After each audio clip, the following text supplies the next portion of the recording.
Siapa yang nak memperolehi kejayaan dalam hidup, inilah nombor yang sangat-sangat penting. Hari ini kita nak cerita pasal nombor akar nombor 3.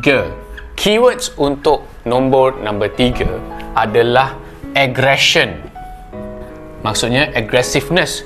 Orang yang akan mengambil tindakan, bila dia decide untuk buat satu benda, dia akan terus mara ke depan. Lebih-lebih lagi kalau dia kekurangan 4 macam ni, dia tak akan fikir banyak, dia akan terus jalan dulu. Sebaliknya, di bahagian tak berapa baik, dia adalah tidak sabar. Biasanya mereka adalah orang yang boleh membawa keriangan dalam sekumpulan tu. Kalau satu kumpulan tu diorang macam boring je, orang nombor 3 masuk je, kumpulan tu akan jadi hype.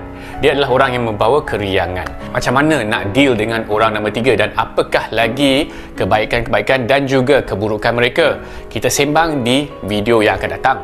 Siapa yang tak tahu macam mana dapatkan nombor akar ini, korang boleh tengok video yang kita buat sebelum ni, dah tag dalam caption. Diagram macam ni, cara kira dia dekat dalam video tersebut.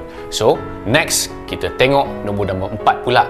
Jangan lupa untuk like, share, save, komen dan juga follow untuk video-video seterusnya. Alright?